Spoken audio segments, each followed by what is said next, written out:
अचानक ट्रक एक झटका खाकर रुक गया था।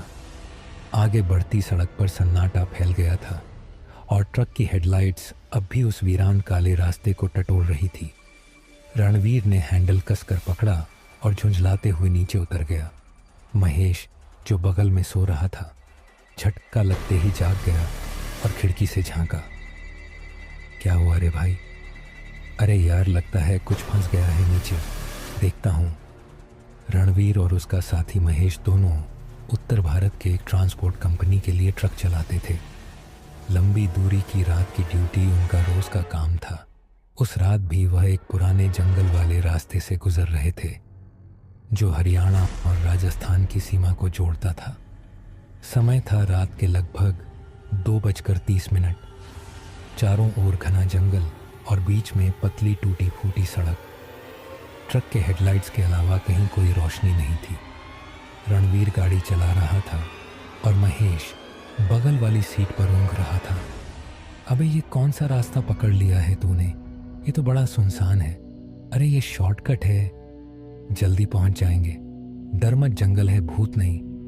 लेकिन शायद रणवीर को नहीं पता था कि इस जंगल में सिर्फ पेड़ नहीं रहते थे।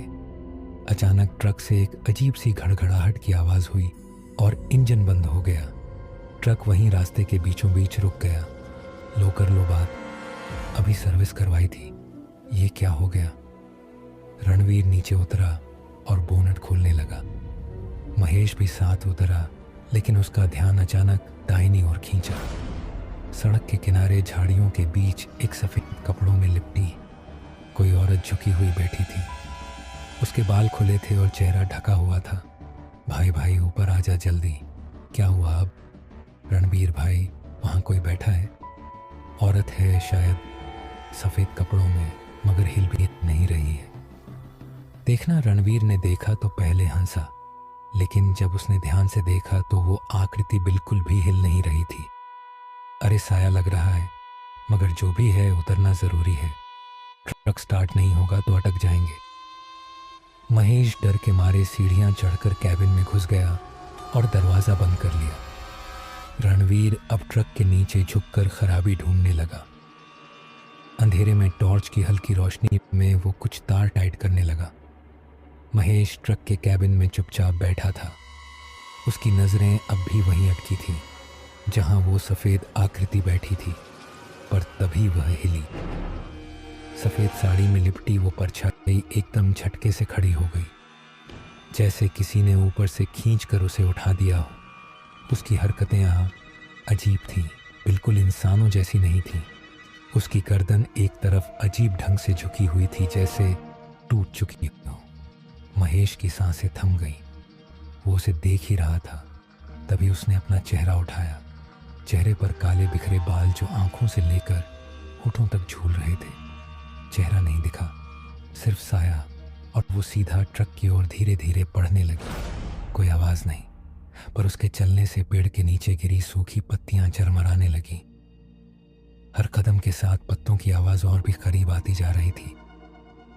भाई ये कि क्या देख रहा हूं मैं? वो जैसे आंखें झपकाना ही भूल गया।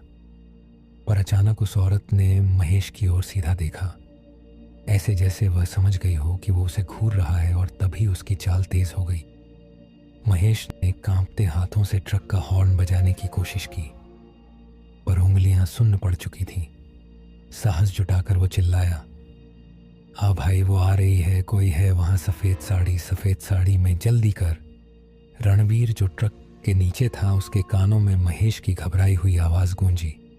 उसने झट से पेचकस नीचे रखा और थोड़ा मुड़कर देखा। उसकी तिरछी नज़र से ट्रक के ठीक सामने 2 सफ़ेद पाँव दिखाई दिए, लेकिन वह ज़मीन पर नहीं थे, कुछ इंच ऊपर हवा में तैर रहे थे, और वह आखिरी देती झुककर ट्रक की ओर बढ़ रही थी। रणवीर का चेहरा पसीने में भीग चुका था, लेकिन ट्रक को स्टार्ट करना अब ज़रूरी था। रणवीर अब तक सबसे डरावना अनुभव झेल रहा था। सफ़ेद साड़ी वाली वो परछाई अब सिर्फ 10 कदम दूर थी। वो हवा में तैरते आगे बढ़ रही थी। जंगल में सूखे पत्तों की सरसराहट हो रही थी। रणवीर ने कांपते हाथों से इंजन का आखिरी बोल्ट कस दिया और फौरन ट्रक के नीचे से बाहर निकला। महेश चाबी घुमा, इंजन चालू कर। महेश ट्रक के कैबिन में कांप रहा था, लेकिन उसने जैसे तैसे कांपती उंगलियों से चाबी घुमाई। इंजन ने एक झटका खाया और फिर धुआं उड़ाते हुए जोर की आवाज़ के साथ ट्रक स्टार्ट हो गया। रणवीर की सांसें जैसे वापस आईं, वो सीधा दौड़ पड़ा ट्रक की ओर, और उसके ठीक सामने वो औरत अब दिखाई दे रही थी। सफ़ेद साड़ी, बिखरे हुए बाल, झुलसा चेहरा और खाली आंखें, ऐसी आंखें जो इंसान के अंदर झांक जाए। रणवीर ने भागते हुए ट्रक की सीढ़ी पकड़ी और जोर से खुद को ऊपर खींच लिया। महेश ने एक झटके में गियर डाला और एक्सीलरेटर पूरी ताकत से दबा दिया। ट्रक जोरदार आवाज़ के साथ आगे बढ़ा। जब दोनों को लगा कि अब बच गए, रणवीर ने एक नज़र पीछे डाली ट्रक के शीशे से। वो देखता है कि वह औरत अब सड़क के बीच खड़ी है और वह उनको ही देख रही है। देखते ही देखते उसकी गर्दन पीछे मुड़ गई, जैसे वो सामने से किसी को आते देख रही थी। भाई ये क्या था? लेकिन जैसे ही रणवीर ने पलटकर महेश की तरफ देखा और 2 सेकंड बीते, वो औरत शीशे से गायब हो चुकी थी। दोनों ने एक दूसरे को देखा। सांसें अभी भी तेज थीं, पर दिल को तसल्ली थी कि पीछा छूट गया। लेकिन नहीं, ट्रक तेजी से जंगल की सड़क पर दौड़ने लगा।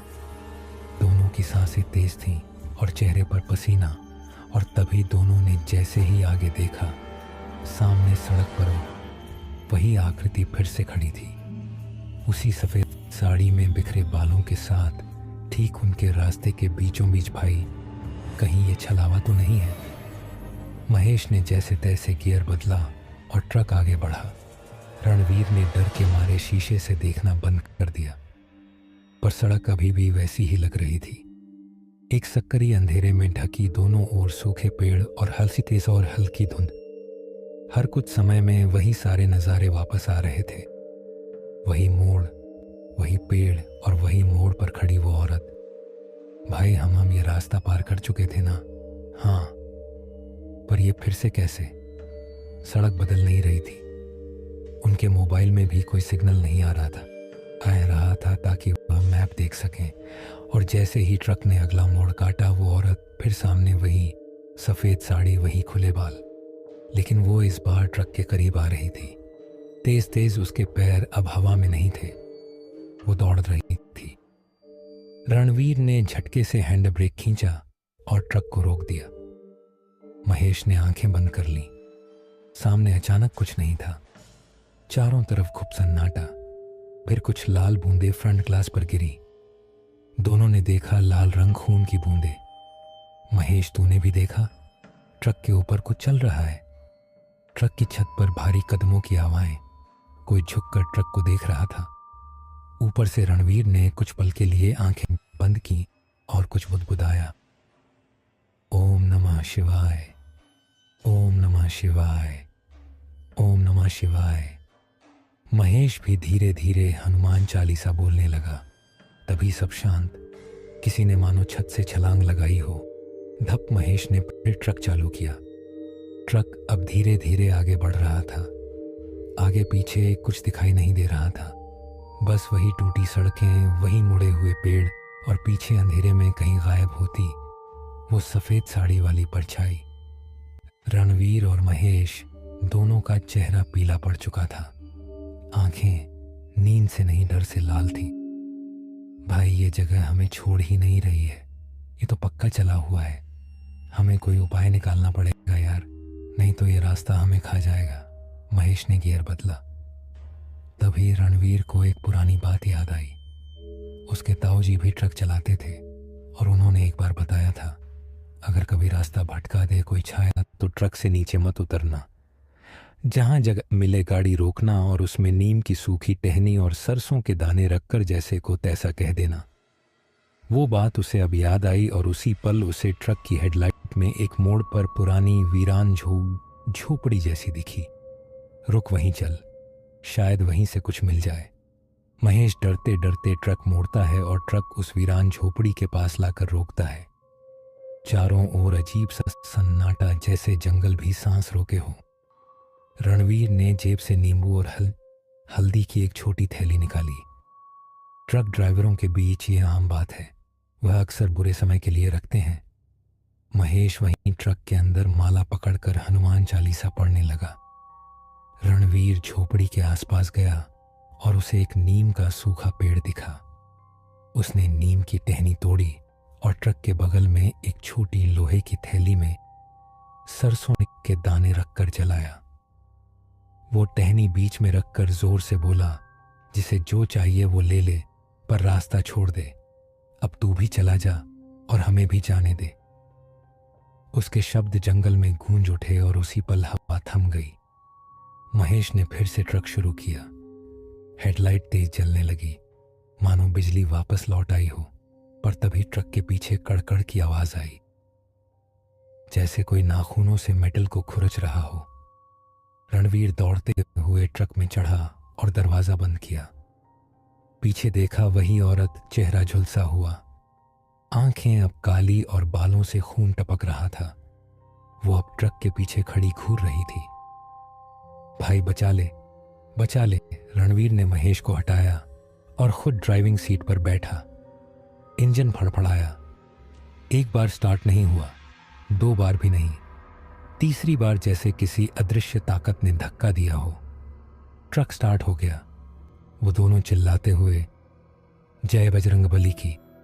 रणवीर ने क्लच छोड़ा और ट्रक पूरी ताकत से उस झोपड़ी वाले मोड़ से बाहर निकला। पीछे देखा, वो औरत अब उसी जगह खड़ी थी, पर एक जलती हुई आग की रेखा उसे ट्रक के पास आने से रोक रही थी। रणवीर ने थके गले से कहा, चलावा वहीं बंद गया है, कुछ तो सही किया है हमने।